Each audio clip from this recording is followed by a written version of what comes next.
5 કલાક માટે આપણે પલાળી દીધી છે। તો આપણે મિક્સરના ખાનામાં એડ કરીશું। આપણે પાણીને નિતારી લેવાનું છે। આપણે દાળ એકદમ સરસ પલળી ગઈ છે। આપણે આમ દબાવીએ તો દાણો એકદમ ઓછો થઈ જાય છે। તો આપણી દાળ પલળી ગઈ છે। તો આપણે આને બેટર બનાવવાનું છે। તો બેટર બનાવવા માટે આપણે મિક્સરના જારની મદદ લઈશું। આપણે દાળ વડા બનાવવાના છે। તો આપણે હવે મિક્સરમાં દળી લઈશું। આપણે બેટરને ફેટશું ને એટલે એની અંદર હવા ભરાવશે। ફેટશું એટલે આપણે ડબલ થશે। ફૂલીને ડબલ થઈ જાય ને ત્યાં સુધી આપણે હલાવવાનું છે। આપણું દહીં એકદમ સરસ અને આવું ઘાટું જ દહીં રાખવાનું છે, આસું નથી રાખવાનું। તો આપણે આને સરસ આપણું દહીં ફેટાઈ ગયું છે। હવે આપણે તેલ મૂકીશું। આપણે આને સાઈડમાં રાખી દઈશું।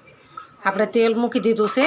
તો આપણે પહેલાં તેલને જોઈ લેવું કે આપણું તેલ આવી ગયું છે કે નહીં। આપણે એક નાનું ભજીયું મૂકીને જોઈ લઈશું। પર તરી જાય અને ડૂબે નહીં એટલે આપણું બેટર તૈયાર છે। અને આપણું તેલ સરસ આવી ગયું જો કેવું એકદમ સરસ ફૂલીને તૈયાર થઈ ગયું છે। આપણે ગેસને ધીમો કરી નાખીશું। આપણે સીધા તળી અને આપણે પાણી બનાવ્યું છે હિંગ ને મીઠાવાળું, તો એની અંદર એડ કરી દઈશું।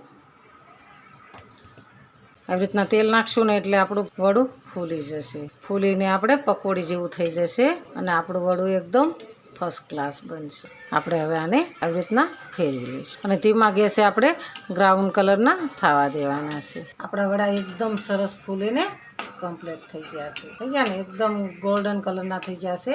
થોડી વાર રહેવા દઈશું। પાણીમાં નાખીશું। આપણે મીઠું દહીં બનાવ્યું છે તો આપણે એની ઉપર મીઠું દહીં નાખીશું। આપણે આવી રીતના આપણે એના ઉપર આંબલીની ચટણી બનાવી છે તો આપણે આંબલીની ચટણી એડ કરીશું। આપણે એના પર શેકેલું જીરું એડ કરીશું। આપણા એકદમ મસ્ત દહીં વડા સરસ તૈયાર છે। એકદમ સોફ્ટ અને સરસ બન્યા છે। તો હાલો ખાવા।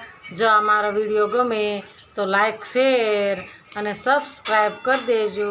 રાધે રાધે।